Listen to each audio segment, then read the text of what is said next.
Guten Tag and bienvenidos. It's another edition of Über Cinco, the podcast game show where we deep dive top fives. I'm your host, Nathan Henenfent. Yes, it's me.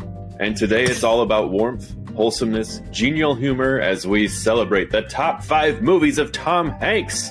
That's right, America's dad, always ready with a quick wit and steadfast moral courage.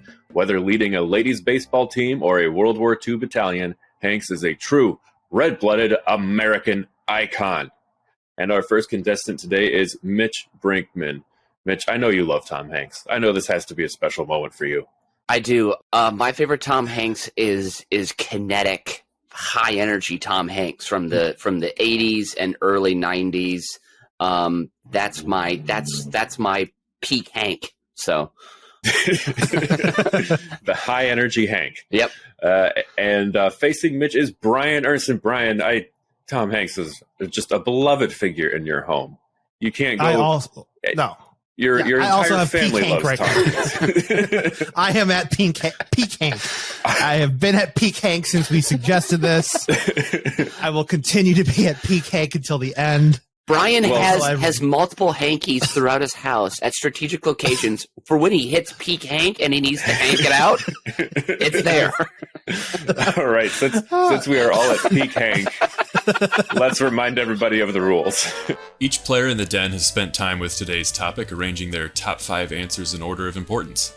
Those answers have been submitted to the host, who will moderate the game, awarding points to the player with the most poignant answer. Starting with their number 5 choice, we will move up the ranks until we reach each of their top answers. But if both contestants happen to have the same answer on their list, well, we have an Uber stare-down. You will hear the official Uber Cinco siren, and both players must reveal their answer and what number they ranked their submission. An Uber stare-down is all or nothing, with one player earning 3 points. After all answers have been read, the host will reveal the final score. Okay, I hope everybody used that time wisely and that we're all still in peak Hank mode and nobody got out of line. And as the host, I'm of course allowed to institute my own house rule, and I'm bringing back my beloved card of mystery. Ooh, I love the card of mystery. On the back of which is my favorite Tom Hanks movie that neither of you mentioned. Oh, so anybody, fantastic. The first two to mention that will get 2 bonus points. Ooh. 2, a number I chose completely arbitrarily. All right. Oh, man. Oh yeah, don't forget to stick around to the end when I deliver my Fast 5 send-off, where I'm going to name the top 5 walls of all time. Ooh, love it. You won't want to miss that one, kids. Walls. My guess is Houston Rocket John Wall is not on that list. He is not on that list. Excellent. All right, Brian, you are going to go first today. I didn't write a joke about who goes first. I can only apologize, but it's going to be you, Brian, because it is. So, Brian, Your number 5 favorite Hanks movie. Wow. I am so excited because I'm going to make a splash, Nathan, with my number 5. Which is A League of Their Own. So Mitch and I were talking off mic about this one a little bit because of how important A League of Their Own is in terms of portraying one of the best on-screen drunks of all time. Jimmy Dugan is one of the best character turnarounds, I will say. Talk about a anti-hero who becomes a hero because he's just so goddamn awful. And there is one great scene where he is being hired by whoever the general manager, whoever owns the team, is played by Gary Marshall, talking about his old drunken ways and how he used to sell. He got in trouble for selling the team's equipment once at the other team he managed to pay for booze. A bunch of other things. And then he says one thing. He's like, so you've seen the error of your ways. And he says, well, no, I just can't afford it. So, the only reason he's not drinking is because he doesn't have a job. And then he's always walking with his limp because he hurt his knee. And he was like, well, I was escaping a fire. I know I wasn't playing baseball. I was escaping a fire. It's like, yeah, that you started. He was like, it's just a hotel. So,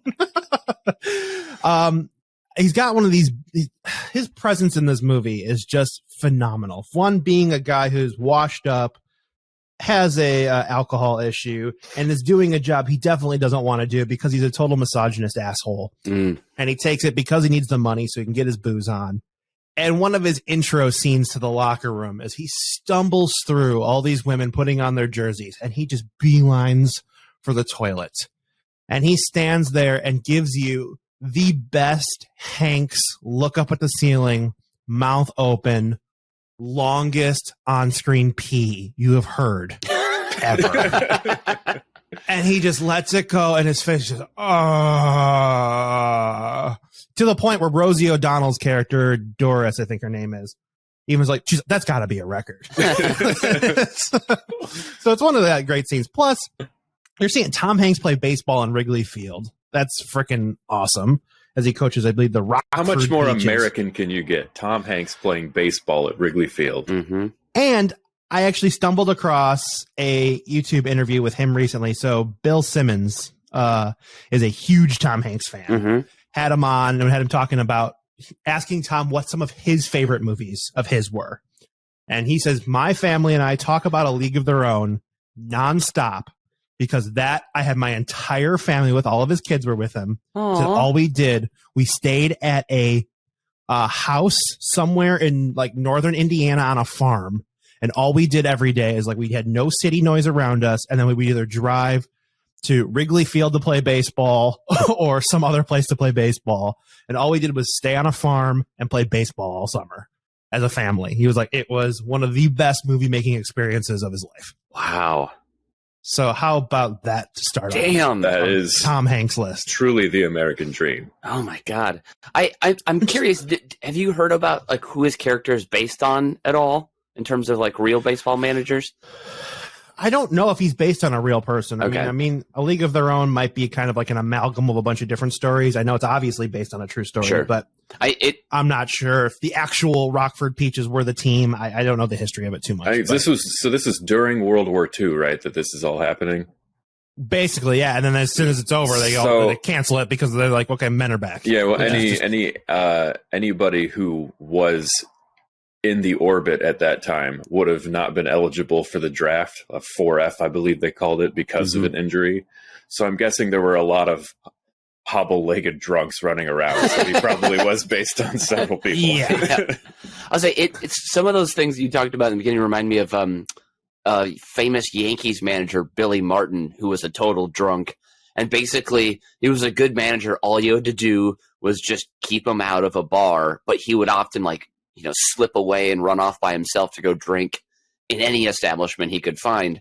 And his career was finally over with the Yankees when he was in Minnesota drinking at a bar, and he got in a terrible, terrible fight with a marshmallow salesman at a hotel bar. And that was the last straw. They were like, all right, no, we can't do this anymore. So, yeah, it made me think of that.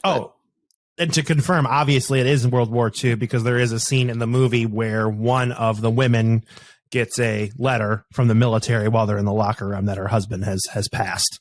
That's one of the few moments in the movie where Jimmy Dugan becomes a human and actually cares for her. I think Betty Spaghetti loses her husband, and it's like he's actually there for him. And it's like a good turnaround. And I know we're talking about basically an all-women cast directed by Penny Marshall, and we're celebrating it because of Tom Hanks. I realize the irony and the badness in that. So we will give our props to Gina Davis, Laura Petty, Madonna, Rosie O'Donnell as well. I believe Ann Cusack's in it too. All you got, fantastic. It's a great movie all around. Everyone did a good job, but it's a Hanks movie as well. So, yep. All right. Well, Mitch, let's see what your number 5 Hanks flick is. Yeah. So my number 5, I chose this one because Hanks has a number of different, it's like obvious sections of his career. Like it's like young, like weird, kind of experimental, wild, woo kind of characters. And then he moves into like a little bit more staid. Like he goes into the Philadelphia era. You got Forrest Gump kind of is like that bridge between the two. And then also in the 90s, he has it's like a rom-com. He's doing some of those. And this is his last rom-com. And I know you're going to say, because I know you guys are all, Peak Hank members, you're going to say, what about Larry Crown, 2011? And I'm going to say that didn't work. So we're forgetting. Hanks himself would say, that doesn't exist. I don't know what you're talking about. Larry who? So You've Got Mail is my number 5. It's his last great rom-com. And really, good choice. We say he's America's dad. But, like, how many movies does he actually, you see him with a family? It's very, very little. Very, very little. And so here also, I like this because he's also part bad guy a little bit, even though he's the sweetest looking bad guy with very cute curly hair. And, he's got good scarves and jackets in the movie and whatnot. But him and Meg Ryan had this very cute love story. But he's still about that cash, right? He's trying to make Fox Books a world-dominating literary presence. His name is Joe Fox. Yeah, Joe right? Fox. And so Joe Fox. I mean, the name obviously not a mistake. He's a sleazy little guy, trying to. He's a sleazy little guy trying to destroy all comers in the book world. And also, I love this because this is set in the time of New York that probably never existed, or if it did existed for maybe about 1,000 to 2,000 people in the village. The time that never existed but always will. Yes, exactly. Yes. It's that beautiful picture of New York you only see in the movies, and it makes a kid from the Midwest go, oh, that looks fun. I could live there, not knowing that it takes $8,000 a month minimum in rent to live in that area. But I like this because it's a sappy premise. There's some fun twists here and there, and you get a little Dave Chappelle here and there. But Tom Hanks is a classic. Learns the error of his ways and chooses love in the end. And it's just a great little film. And I feel does this count as a Christmas movie? Do I remember that correctly? I think. Or does it just snow a couple times? I think it just snows. I would not refer to it as a Christmas movie myself. Okay. I would say also this is probably like the last fuckable Hanks as well. Like this is the last movie where someone might be like, oh, I'd fuck that guy, like that kind of thing. So, I think a lot of people who love gray beards would disagree. This is a remake also. I had no idea. I just assumed Hanks was the original Bright Shining Star. No, well, this is a remake of a movie which it's called Shop Around the Corner. And bonus point, if either of you know who starred in that. Jimmy Stewart. Hank's spiritual ancestor, Jimmy Stewart. Yep. Hanks is almost like a bridge of spies from, that goes from Jimmy Stewart to him. Is that, no? Okay, dang it. All right. That's my number 5. I would have laughed, but I lost my pen, which I was only trying to find so diligently to award you your bonus point, which you did receive. Well, you know what? It's always that thing you do in those moments, when you're trying to find your pen. Still haven't got it. Okay, all right, shoot. The card of mystery is still in play. At the end there, Mitch, I've seen both of these movies. There's movies on these lists I haven't seen. So, but for the ones that I've seen, I can only go with a lot of my own personal feelings here. Now, League of Their Own is an easy 3 points. Okay. So, Brian, that's 3. Mitch, You've Got Mail. I was going to only go 2 points, but then I remembered the scene where they're typing out to each other and he quotes The Godfather and talks about how great The Godfather is. So you're getting the Godfather bump. So yes. I'll give you 3 points. Yes. How much do you think AOL paid for product placement in that movie? It peaked 1998. It's like 85% of their marketing budget. It's just a it was gone. When I got AOL Messenger a few weeks later, I was like, okay, I'm gonna have to go back and take notes here. How does he do this? How does he talk to girls through it? There's only one note you needed, and this is where Tom Hanks invented the best enter ever. So he sits there, he's looking at a computer, long arm stroke up, pointer finger down. Oh, I need to send this email. Shit. Boom. He does the big arm arc, enter, and it might be the best email send again of cinema history. He does a lot of bests. That's true. You know, when peak Hank is on screen, you can't do anything except, Hank it out. So Clean yourself up. Yeah. All right, let's go over back to Brian for his number 4 Tom Hanks movie. So my number 4 is where he plays a man named Chuck Noland, and after a serious accident, he loses a couple of things, and he may be the man with only one red shoe, but he's not. He's just a guy stuck on an island in Castaway. So number 4, Mr. Chuck Noland here in Castaway, the most exciting plane crash, I think, in movie history. Most real feeling, I will say. And another reason this is they never cut outside the airplane. Plane, as soon as the second that's happened, you stay inside the airplane the entire time until you are in the water. So I think that is kind of one of the reasons why it feels like such a scary, scary scene. Mm. And doesn't he play Sullenberger, the guy who landed the plane in the Hudson? Chesley. Yes. Yep. This is still a better plane crash. He's got a few plane crashes under his belt, this guy. Yep. Oh, yes, he does. Which is actually really awesome. The end of Sully is not terrible, where he actually stands by his word and is proven right is fantastic. But Mr. One Take Clint Eastwood over there. But this one, Bob Zemeckis. This one is awesome because you got a bodily commitment to where they're shooting for a year, basically, and then they stop shooting for a year and come back. Mm-hmm. And he's lost all this weight, and 4 years have passed in the movie.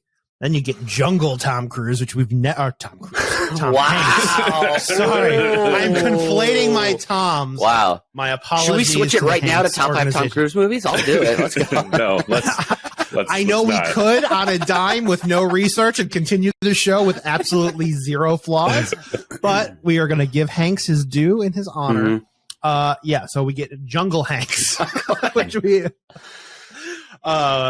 you remember that transition from Cave Hanks into Jungle Hanks is where he knocks out his own tooth with an ice skate and a coconut. Oh, God. Which is one of the most, as anybody who's ever dealt with tooth pain knows, that has to be one of the worst things ever, to knock out your own tooth and pass out in a cave next to a fire, which that second part I have not experienced, and hopefully I will not.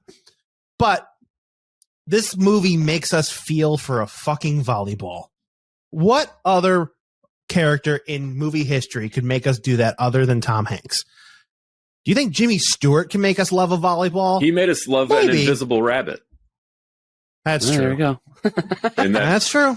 What was that movie called? Harvey or something like that? Harvey. Yeah. All right. Sorry. I've never seen it. No one else can see you, Harvey. That's such a shame. He does not say that. Okay. Are you sure? And how much do you think Wilson paid to have Wilson, the volleyball, in the movie? Do you think that was must have been a huge chunk of that marketing budget? Oh, I'm sure. But it's a great island escape you get later. Mm-hmm. He's building his own raft is really cool. And then I kind of love at the end the assimilation back to normal life. He can't sleep in a bed. He has to sleep on the floor of the hotel. He's just amazed at this buffet of food they put out for him. Kind of holds up a crab leg. And if you remember from earlier in the movie, he just didn't know how to make crab. He sits there with a lighter and just kind of turns it on and off. Like, takes everything for granted. But then he loses the love of his life, Helen Hunt. So sorry, Mr. Nolan. But then I love the ending of this movie where he comes to a 4-way stop. He's lost. He's delivered the last package that he never opened that was stuck with him on the island from the FedEx crash. And he meets a woman, and he thinks it's the woman who is the package he was delivering. And he turns around towards camera and gives us that Tom Hanks grin. He's going for the lady. He's going to turn around. He's going for the chick. Yeah, Hanks. Peak Hank. Go for it, man. This whole movie's actually about chicks.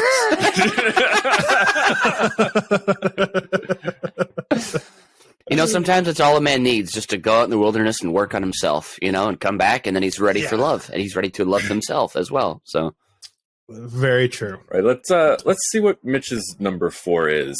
Yeah. Go ahead, Mitch. Let's check it out. What is my number 4? What's oh, is it it's coming fast, all right? It might not be as magical as the Polar Express, but I will give you it fast here. No, okay.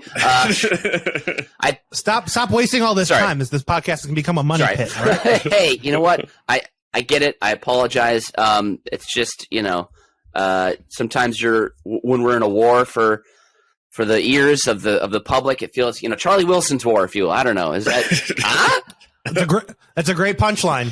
That's terrible. I'm sorry. Okay. Number 4, Forrest Gump. Punchline, 1988. There you go. Number 4, Forrest Gump. This one again is I'm choosing. I like to choose movies where Hanx has to do a lot. He's heavy lifting in the films I'm choosing.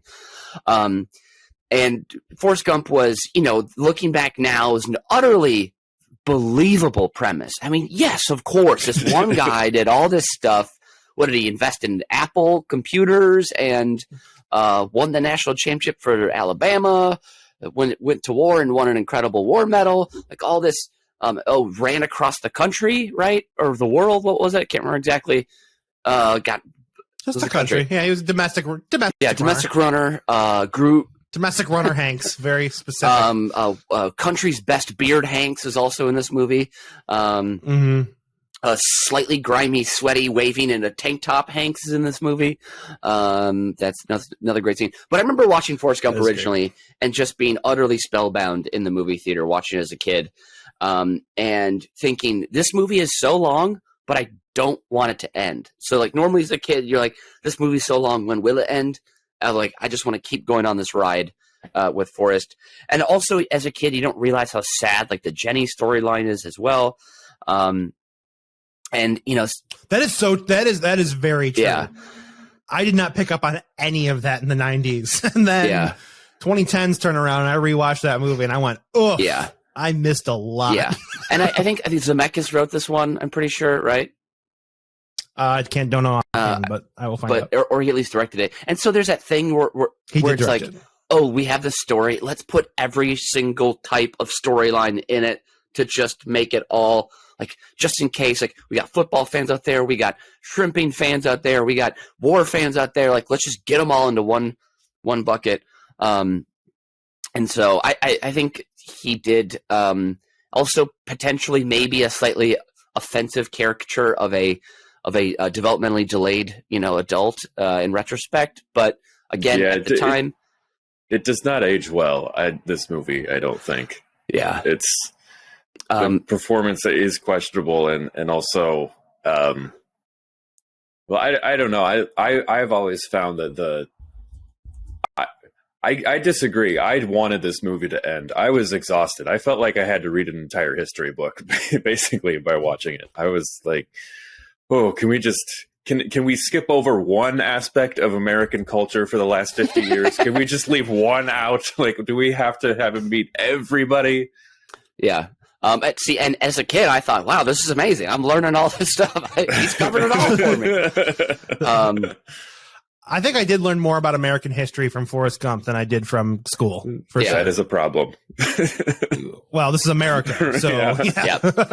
And you learn that, like, Jenny's behavior can be a real lady killers. Because she did die during the movie. Did you really think Lady Killers was going to be the one? I'm sorry, you're right. That's not my favorite Tom Hanks movie. That's my favorite J.K. Simmons movie. You are the great Buck Howard. I understand that. Okay. Sorry, Brian, I cut you off there.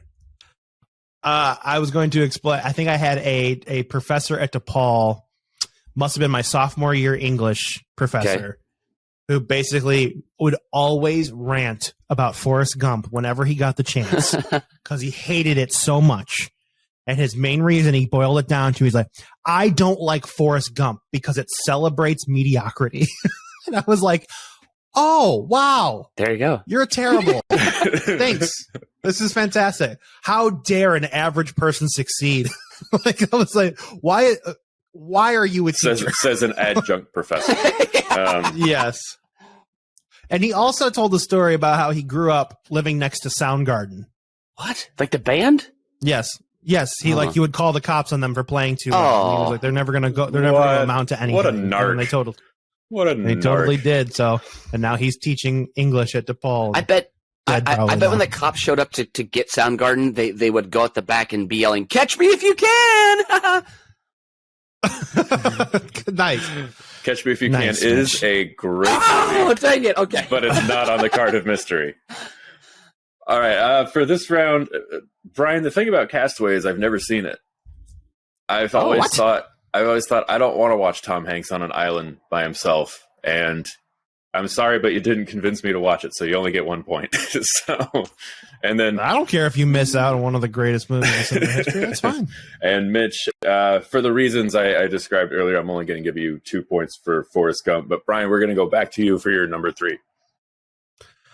All right, my number 3, I think, is going to be controversial. Oh. Now, this is not going to make the news of the world. This won't make the Post. I mean, it's not going to save Mr. Banks, but what it will do is explain my love of The Terminal. This is a very controversial pick. I know a lot of people do not like this movie. It is very rom-com heavy. It is a very simple premise, but it is shot beautifully. It is acted beautifully, and it is a very cute, heartwarming story. Victor Navorsky is a man trying to come to New York to fulfill a dream for his deceased father. We don't know what that dream is until we get to the end. But in his time in the air to landing in New York, his country has completely fallen to war and is no longer recognized by the United States. So while he lands in New York City, he cannot get out because his passport is not valid anymore. So he is stuck in this like hell where he cannot get out of the terminal. He can't get a new passport, can't get a green card, can't do anything. So he is stuck. And Hanks this keeps is where flying to places and getting stuck there. Yeah. Yes, he does. It's almost about as much money as we spent saving Matt Damon over the years. So he is stuck in this airport, and he knows absolutely zero English at the beginning of the film. So you're watching this man who's like trying to survive by teaching himself English. He has no money. He figures out how to do all this. He's eating people's scraps in the food court. He's doing all this stuff, and he just kind of figures it out. And then he buys, I think, a history of New York, or like a literary version of Friends. Oh. And he's able to find it in his language and in English. And he sits there line by line, and he teaches himself every night, blah, blah, blah. And then every day he goes with the same paperwork, and he tries to get through, and he cannot do it. He cannot do it. And the evil Stanley Tucci is the one who is keeping him there, who is just a $35,000 a year federal agent who wants to keep him in the terminal because, damn it, I love my country and this is my job. But then he does all these other cute things. He makes friends with everybody who is in there. He makes friends with TSA agents and baggage folks and people who work behind the counter. And then somehow he stumbles into becoming a contractor and working under the table for people who are fixing certain areas. He like knows how to do tile and plumb work and all this other stuff. So he actually makes a living under the table doing this. He can actually afford food and new clothes. Where does the dude take a shower? Is that ever established? This is what I've always wondered. It is established. It's a sink bath where. at first, right? And then Definitely a sink bath to start, but I think he finds something eventually. But then there's a kind of this long runner too, where he kind of has this like on and off platonic, basically relationship with Catherine Zeta-Jones, who is kind of a relationship messed up flight attendant. She's always constantly hooking up with different people and blah, blah, blah, and doesn't know where to go, and picking married men and picking the wrong guy and letting them walk all over her. But then she meets Victor, who just takes her out to dinner and they have a nice night. It's not going to work out, but hey, they're friends. And then, long story short, spoiler for the people who haven't seen this movie, he gets everything approved. He walks out to New York, and the only thing he needed to do is he's been carrying this coffee can this whole time, has his father's, not his remains, but signatures of famous jazz musicians. His dad loved American jazz, and there was one signature on this giant thing he never got. So he was going to New York to get the final signature of a saxophone player, I believe. to put it on so he could put all the autographs in the can and either bury it or bring it back to his dead father. Like, that was the whole point of the movie, is he was fulfilling a child's promise, a child's dream promise for his dad. Wow. Yeah. Now, Like, it's very, like, you already can see it's kind of soap opera-y, but it's just very well executed. Steven Spielberg directed, Janusz Kaminski shot. It's just a very beautiful movie. it seems like he's done a number of like guy alone movies too, right? There's Castaway. He did this one. Finch just came out. Yep, he does a lot of that kind of stuff, and I like it. I like peak Hanks is a long Yeah, Hanks. it's true. I mean, but I also love when hot Hanks gets to be with girls Hanks. Like, that's totally fine. That's a good point. I think McDonald's needs to release like a career retrospective Happy Meal toys of just all the different types of Hanks, you know, and put them in. Which is funny. The fast food sponsor of the terminal was definitely Burger King. 'Cause anytime he got money, he would go and buy Whopper Juniors. And then finally, when the scene comes where he's able to buy like a full double Whopper, it's like a big scene where you can finally just get a full fucking sandwich. Yeah. Welcome to America. Yep. The land of Yeah, consumerism exactly. and But excess. yeah, it's great. It's a great movie. He's stuck in that airport in New York. It's not like he can go out to fly to Philadelphia or be sleepless in Seattle. He is stuck at JFK Airport. I would say, thank God it's JFK and not LaGuardia, because LaGuardia, halfway through the movie, he'd be like frozen dead in a hallway with rats eating him, probably, you know. That, but there'll also be a ton of construction opportunities for him to work. Welcome to LaGuardia. It's been 25 years. We're still not started. Hey! All right, Oh, Mitch, man. what's your counter? What's your number 3? My number 3 is a more recent Hanks movie, and I think this is the exact perfect role for Hanks, because like right now he's in his like, I'm a captain, or I'm a national figure, or I have a beard and I'm alone somewhere. That's what Hanks is doing right now. And this, he portrayed Mr. Rogers in a Beautiful Day in the Neighborhood. And I think, as we mentioned, he is like America's father, but we don't need to see him on screen with a family. Like, if you like, he's very rarely done movies with like a whole family, you know, like you might think like he would have been great in like Father of the Bride, you know, like I think I was about to say Steve Martin. He does it like the Steve Martin vibe, but you don't see the family. Yeah. Well, that's because we don't want to see the family, because they get in the way of us projecting ourselves as the family. Exactly. And so I loved Mr. Rogers growing up as a kid. I love that he did all the voices. I love Daniel Tiger. Whenever Daniel Tiger came on screen, I just felt warm and safe, and like, nothing could hurt me. I also learned a lot from Mr. Rogers. I think I was deeply inspired by his cardigans as well. And also his love for putting on a slipper when you come inside. I love putting on slippers. I'm not going to discount the Mr. Rogers effect there either. And he just nails Mr. Rogers, the softness, that deep probing eye contact, the care, like he's never moving too fast, but he gets everywhere at exactly the right moment, kind of like energy throughout the film. And Matthew Rhys, who plays opposite him, you know, is like a guy kind of searching to help heal himself as well. And Mr. Rogers does that for him. And this was like, everyone was waiting for this. And before this movie came out too, I think there was 1 or 2 Mr. Rogers documentaries that came out that were like, okay, but not great. And then we got this, what we'd all been waiting for so many years. I'm sure there are producers licking their chops since 1998. Like, I cannot wait to make Hanks Mr. Rogers. And then finally the day came, and he freaking nailed it. And the premise is like, this writer comes to write a story, and there's like some marital strife, I think, with him. And then like not much happens, but it's just, I remember sitting down watching it and not being able to take my eyes off the screen for the entire film. Never looked at my phone once, locked in the whole time. Just getting that. That's a sign of a good exactly, movie. getting that warm familial hug from Mr. Rogers, aka Hanks, aka Cardigan Hanks, aka my number 1 Hanks. So, Daddy Daddy Hanks, yeah. So that's my number 3, A Beautiful Day in the Neighborhood. So Nathan, I hope you like it. I know it's, maybe not as complex as a breakdown as maybe what, Brian will do. Like, I'm not here to write like a Da Vinci Code, about trying to like break down a movie or maybe, I don't know, like something like The Simpsons movie.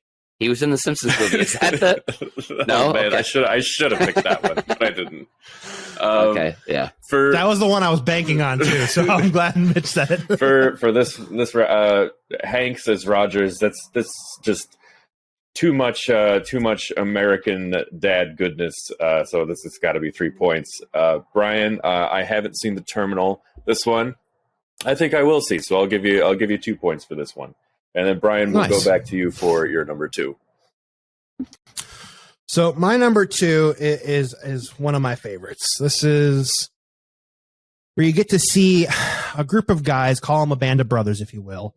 I mean, and they got to go really far, not like a Green Mile, but more like they got to follow this road, not to perdition, but to space. Did you say not to perdition? Road to perdition. Road to perdition. They're not taking the road to perdition. They are taking the road to space. And this road. Oh, there we go. Hey-o! They're taking the road to space in Apollo 13. So, my number 2, of course, where he plays the lovely Jim Lovell. This Here you do see him with his family, but he literally travels farther away from them than anybody else in history ever has traveled away from their family. That is true. And he is short with them. He is not very, I mean, the portrayal of most American astronauts are not the best family guys. I mean, they are really trying to, but I want to be the fastest and the best, and I'm going to go in these most dangerous experimental aircraft possible and send me his what I do like about Hanx, the family man in this movie, is when he flies over their house and he tips the wing to his wife to say goodbye, Yes. I like that. What I don't like is that he's not sympathetic to his daughter when she's upset because the Beatles broke up. It's the Beatles breaking up. Of course she should be upset. We should all have been upset.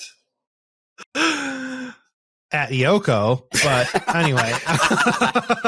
She didn't do anything. Did you watch the documentary? She just sat there.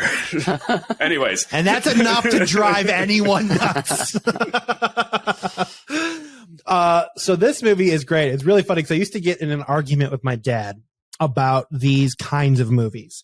He always would say, what's the point of watching these movies if you know how it's going to end? And I'm like, it's not about the destination. It's about the journey, father. And I don't know how many times I bought this movie on iTunes so I could sit there and I can watch the rocket launch and then I can watch the end. That's all I need to watch every single time.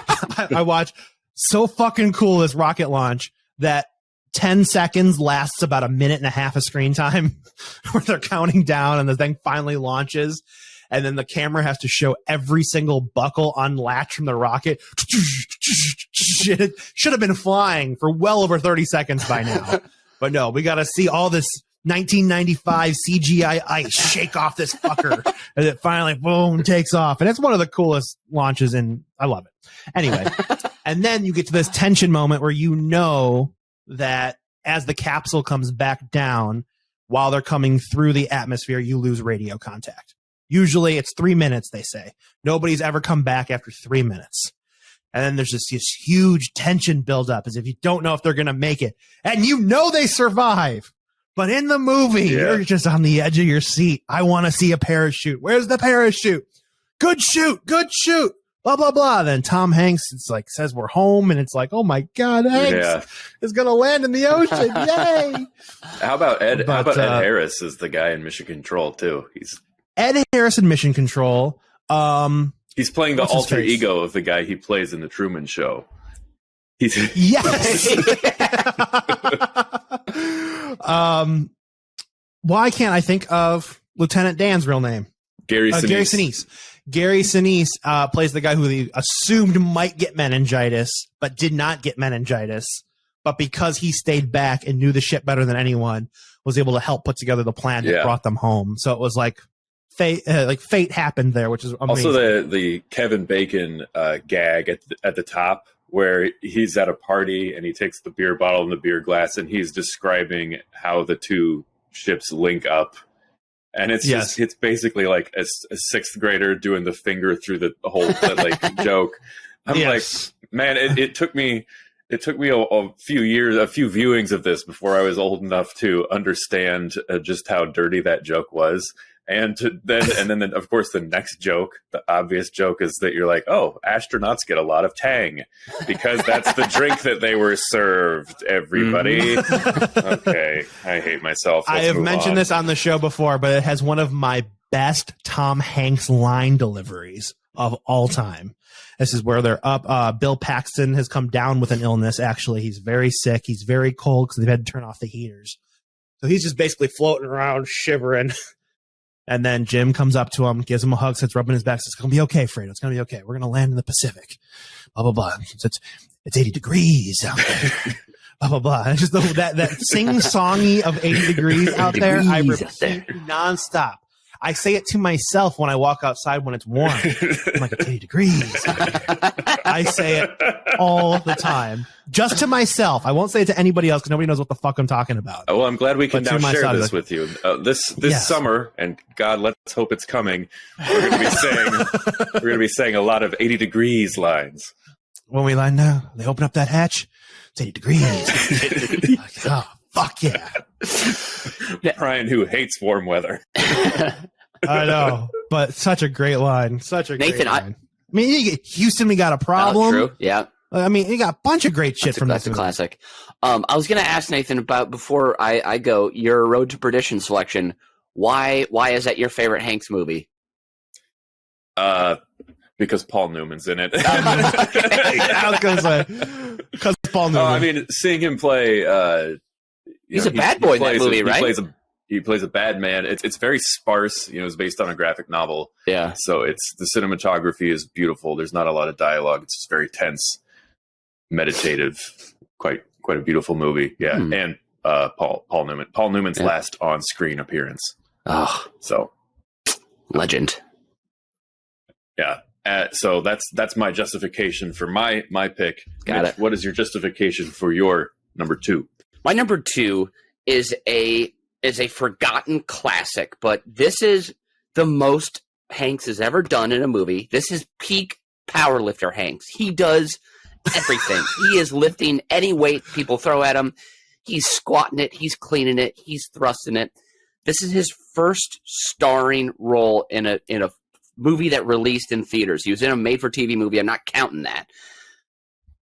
1984's Bachelor Party. There is zilch for talent in this movie, except for old Hanky boy. His nemesis is a guy who wants to marry his fiance. At one point, his nemesis is in the hotel across the street with a literal crossbow in full camo trying to shoot him dead through the window.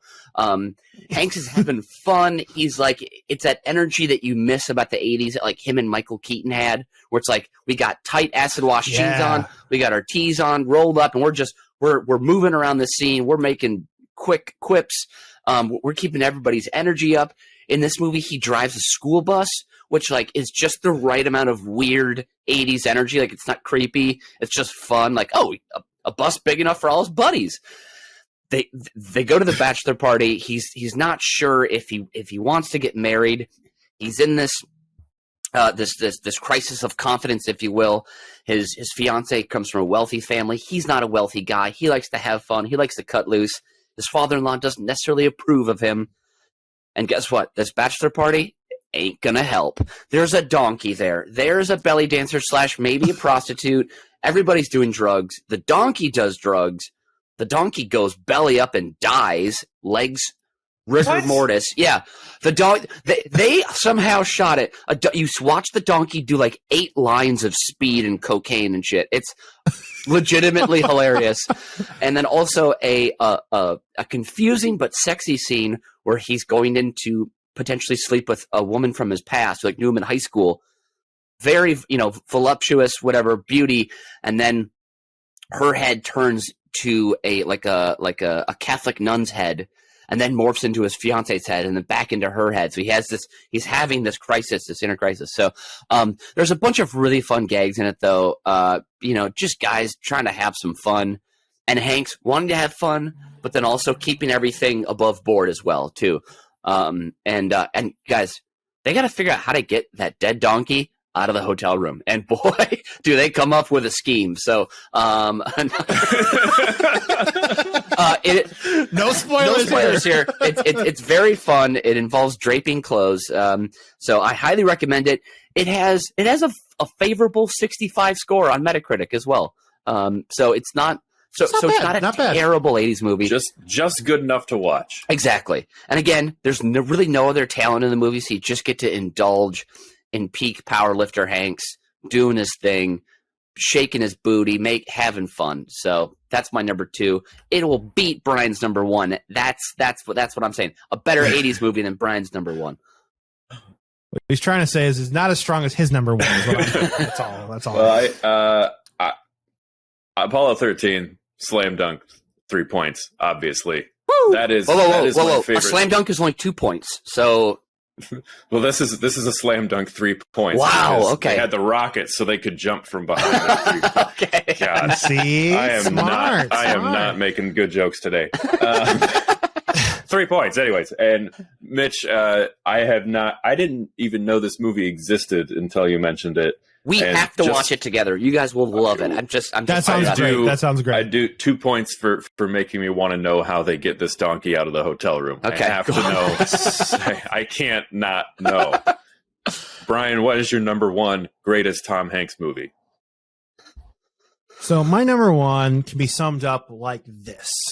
It's like the space goes down, down, baby, down by the roller coaster. Sweet, sweet, baby, sweet, sweet, let me go. Shimmy, shimmy, cocoa pop, shimmy, shimmy, rock. Shimmy, shimmy, cocoa pop, shimmy, shimmy, rock. I met a girlfriend at Triscuit. She said a Triscuit, a biscuit, ice cream, soda pop, vanilla on the top. Ooh, Shalita, walking down the street 10 times a week. I mean it. I said it. I stole my mama's credit. I'm cool. I'm hot. Suck you in the stomach 3 more times. That's, of course, Big, my friends. I am talking about Big, one of the greatest Tom Hanks movies, and my second Penny Marshall movie of the list, which is fantastic. So Big is one of those movies we were talking about. You can put on, if you come across it on TV, you're never changing it. You're watching it to the end. It's Hanks sucking you in. You got to do it. What a bananas premise. Such an 80s premise of kid who wants to be big, puts a coin into a machine. Oh my God, he wakes up big. Fantastic. And now he is a kid living in an adult body. And how do you go about that? And there again, just like some Back to the Future type stuff, some questionable things that happen with this child going through life as an adult. But he does all of the things that you would totally want. Masturbate. Sorry. He might eventually. That might actually follow. I mean, have you ever seen the night where they finally get him a motel room like in New York City and he can't sleep because he's a fucking terrified 13-year-old and just hears gunshots and people banging and things happening outside. He just like curls up and it's like, oh my God, this is so sad. But then he stumbles into a job at a toy manufacturer and somehow they put him in accounting or data entry or something. And then, of course, Robert Loggia finds him playing with some toys, and all of a sudden he's promoted to vice president of toy whatever. But you get the great scene of them playing chopsticks and oh, you actually enjoy the product we sell? We're moving you upstairs, kid.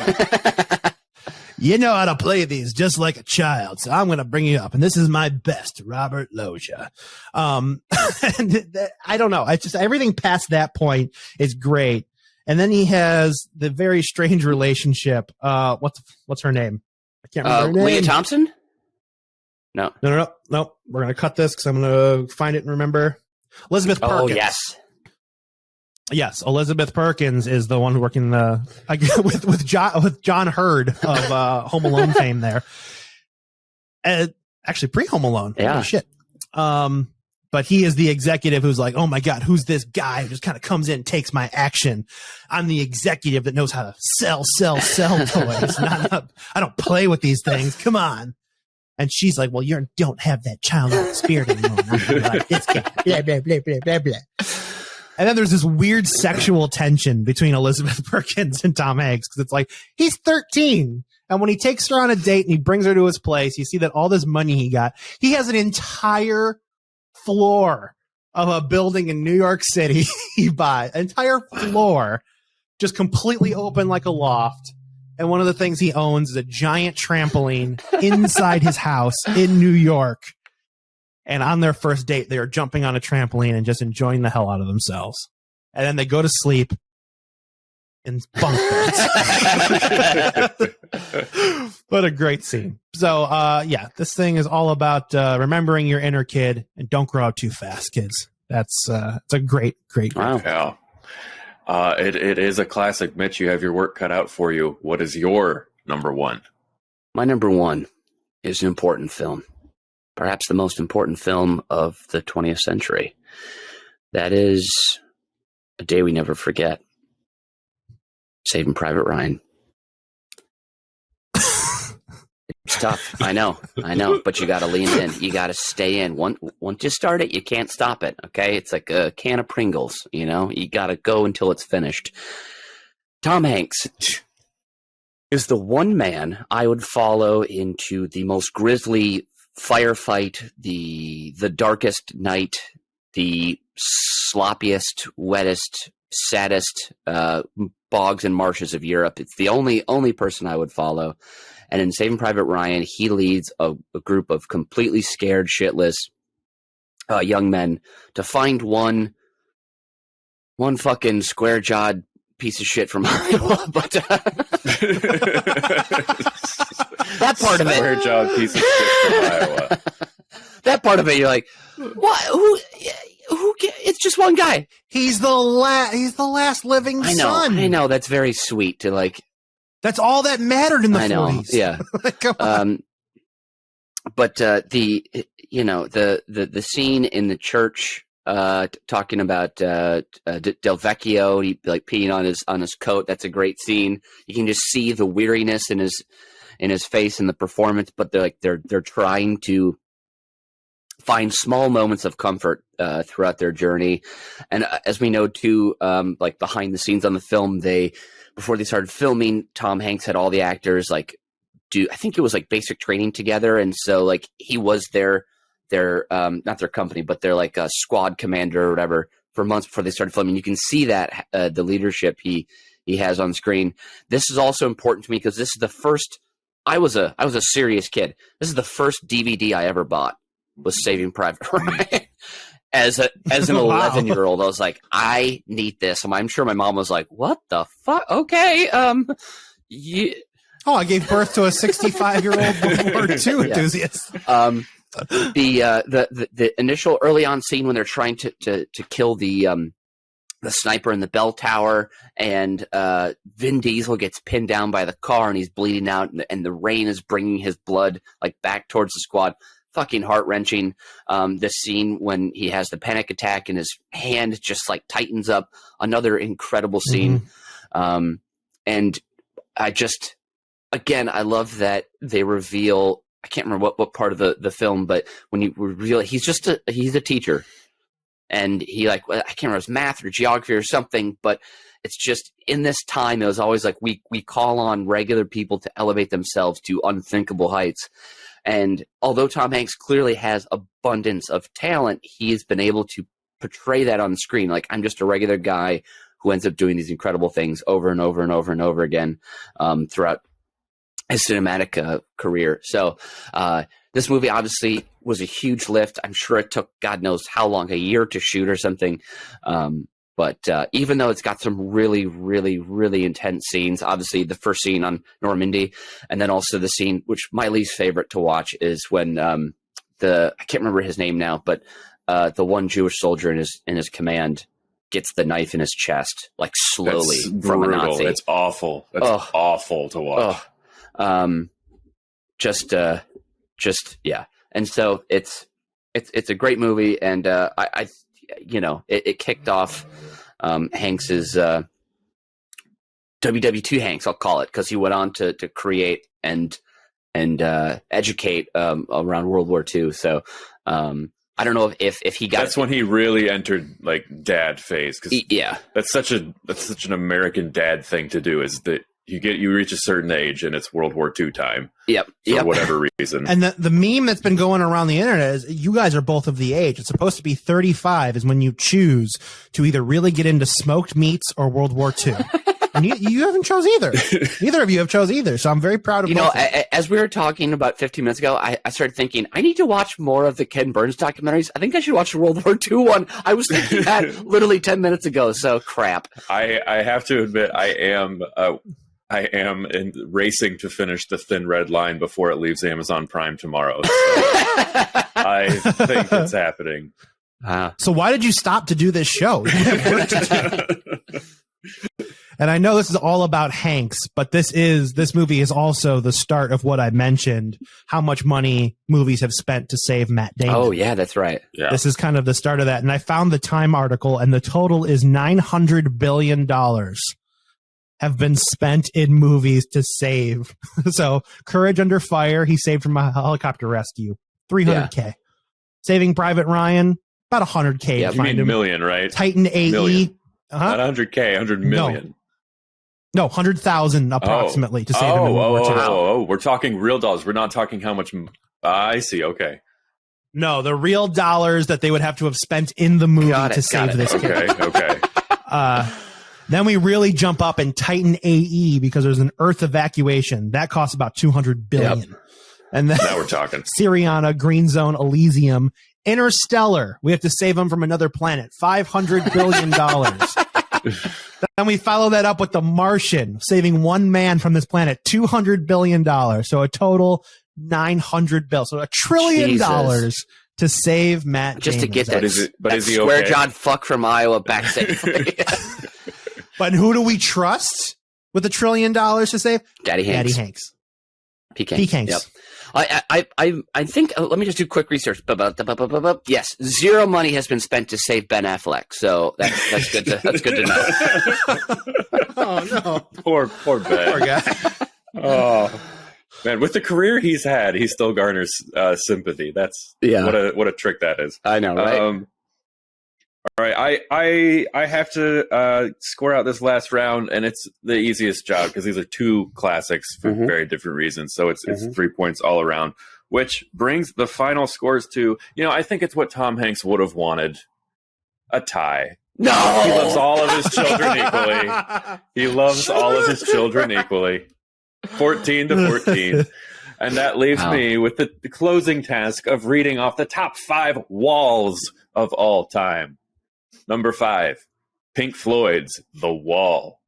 I'm just kidding. This album is an overblown conceptual vanity project that hides a few classic tunes in a quagmire of pretentious gobbledygook.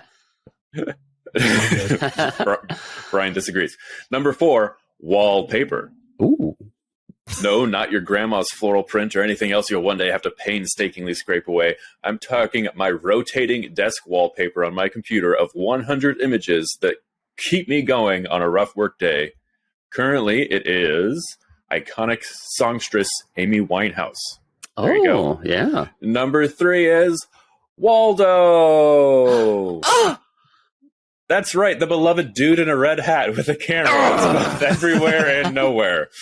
We're all looking for him. And number 2, it's Waldo, because Mitch found his own Waldo, his beloved Woo! And number one greatest wall, the number one greatest wall of all time is the wall in the alley behind the Globe Pub at 2 a.m. when the men's room was out of order. Thanks for being there for me, buddy. And that's this week's edition of Über Cinco. Joining us has been the main entity, Brian Ernst, and our sleazy little guy, Mitch Brinkman. And I've been Nathan Henfent. As BizBear always says, there's no crying in baseball. Auf Wiedersehen and adios.